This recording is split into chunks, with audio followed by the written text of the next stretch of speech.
Now the Saudis, you know, took it as a big, and there's a particular problem with Saudi Arabia in that they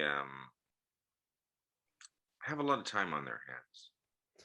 Well, And you know, it became a tourism industry, like literally, like it was like a militant tourist industry where they would take their wives sometimes, mhm. like people like from Saudi Arabia would take their wives, they'd go to Afghanistan, they'd go to the gun market, buy some guns, they'd go to and go to like whatever counted as a car dealership at that time in Afghanistan and get like a Jeep and go like fight for fun. It was like a vacation. Well, Some of the met here's what I think was going on with the Saudis, because it wasn't it was there was a pretty big media campaign that the Saudis started, whereby, this was in obviously the 70s and 80s. um, people who were Saudis, and other people in the region and beyond, who were Muslim, who were more religious minded, they would say, "Hey, these are our brothers and sisters being attacked and invaded in Afghanistan by communist, godless Soviets, right? We need to support them." So whether that means financial support, or even going yourselves and fighting alongside them. And so there were a lot of people, not just from Saudi Arabia but across the region, who just normal people who decided, "Hey, I just want to go and fight the Soviets." And because they felt that that was the right thing to do, they had this bond that they felt that they with the Afghans, that they were being oppressed, obviously, and that they needed to help them. So yeah. I think a big part of that also was for the Saudis to brandish their Islamic, quote unquote, Islamic credentials, and so show the Muslim world, "Look, we are such pious people, not the Saudi people, I mean, but the Saudi government. We're such a pious government, and we are the leader of the Islamic world, right? Yeah. Look at what we're doing. We are defending Muslims in oppressed Muslims in different parts of the world."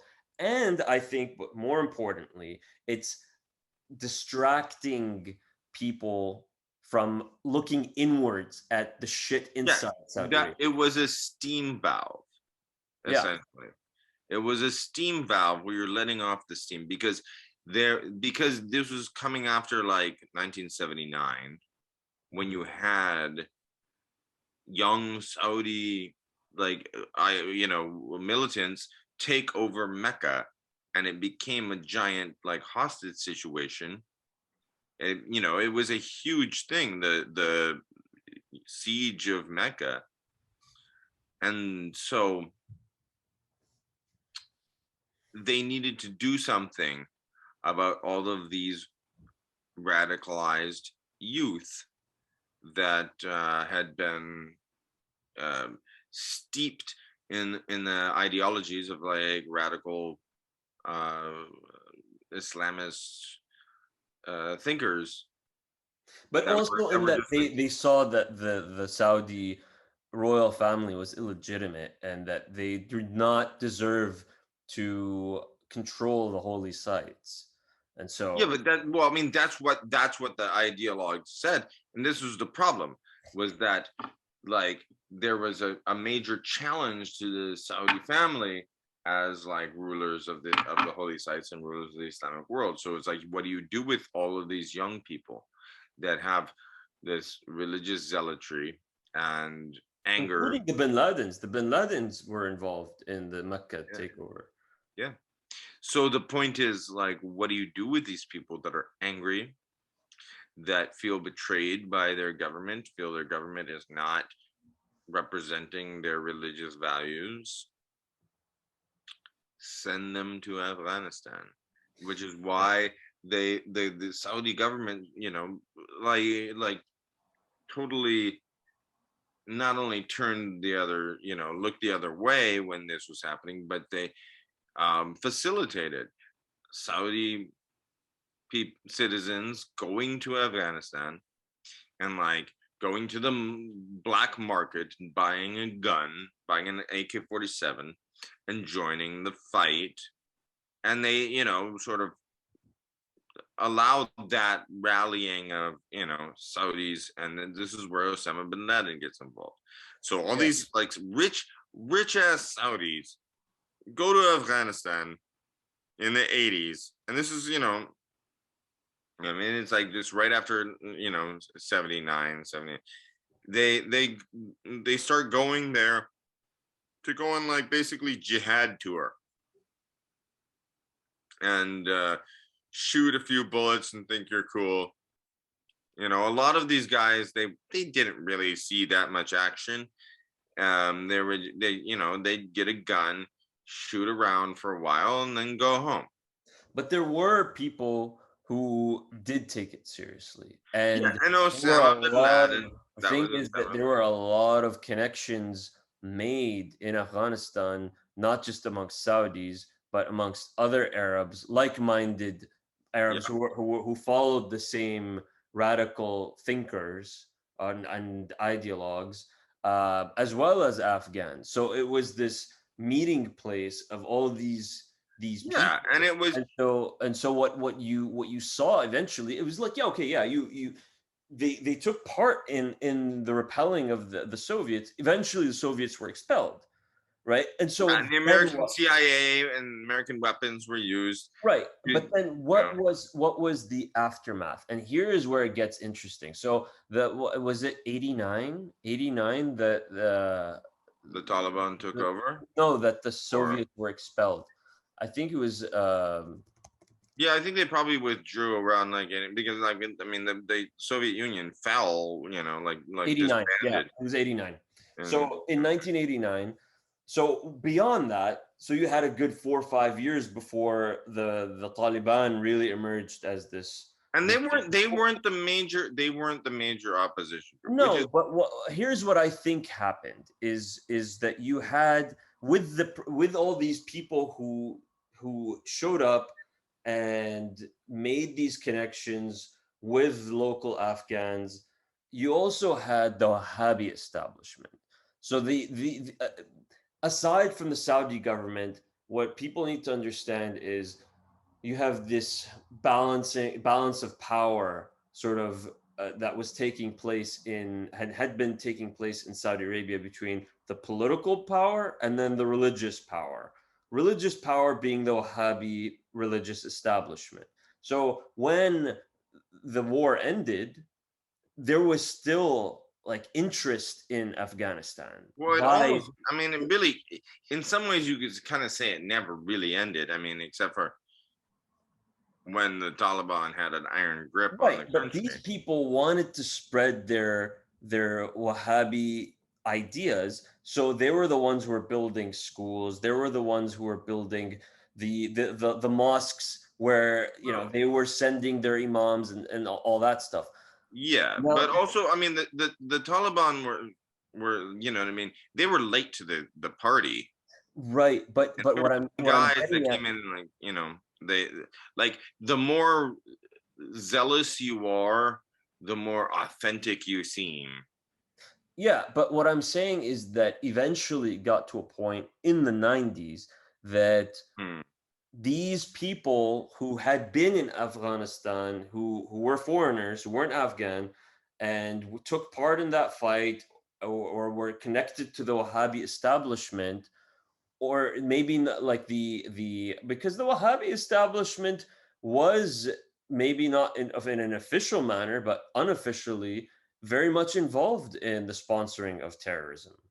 And so the idea is when these people, when the Soviet Union fell, it was like, all right, well, now we turn our attention to the greater Satan.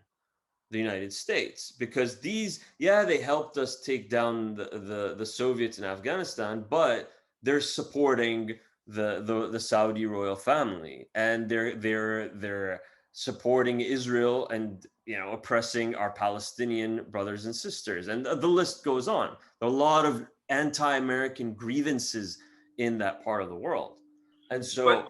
I mean, it wasn't really the Afghans that were doing No, the but they provided the international space. market. They provided the space. So They those provided a people, safe zone. It they was, those people needed a place to operate it out of. And so, at some point, Osama bin Laden was operating out of Sudan. And in the yeah, no, that's it. Sudan Like got when Sudan got it got placed on like a list, and they had sanctions placed on it, and the U.S. sanctions, and even the well, U.S. not launched only attacks on sanctions. Sudan until they said, "Hey, Bin Laden, you have to leave," and that's when he went back to Afghanistan. Yeah, because So it wasn't just sanctions. It was like when and this was what, like 99 or something, it was like 1999. '96. It was earlier than But that. It like was the USS Cole. When the USS that Cole was attack happened, that was okay. like 98, 99 or something, I think.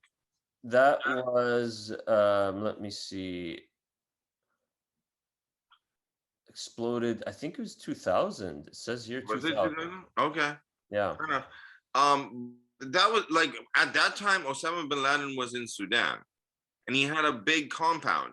In fact, they sent uh, Jamal Khashoggi over there, like to the Saudi royals sent Jamal Khashoggi to go talk to him and be like, "Hey, man, like take it easy." Right before the USS Cole thing, and then the American response was to bomb like pharmaceutical factories Then. in Sudan and I think in Kenya. Well, they claimed that those factories were producing chemicals to be Yeah, used they for weren't. chemical weapons. They weren't, obviously. They found that they weren't. They were producing pharmaceuticals for poor But people. Bill Clinton and whatever, just like shoot some missiles Yeah, into the yeah. thing, and then Osama went back to Wasn't Afghanistan that like when the with whole his Monica family. Lewinsky thing was happening too? Well, the Monica Lewinsky thing was sort of resolved by then. Okay. That was more like Bosnia. Took place. Wait. That this political scandal took place in '98. Okay, Yeah, yeah, you're right. You're right. So, it was more like the Bosnian War, which okay. actually I was reading. That could be another thing we could talk about in one of these sessions, like Bosnia, because I was reading some interesting stuff about that recently. Yeah. Um, But they provided the space. Afghanistan provided the space, and yeah, that Taliban gave that like legitimacy to Bin Laden and the others to be welcomed in Afghanistan and to feel yeah, free they to had a play. operate. They had a clubhouse.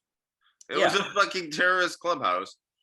yeah. So there Even is a though the distinction. Afghans weren't really that involved There is a in the distinction. international Yeah, terrorism, but but let's they had a club. They were like the bartenders at the clubhouse.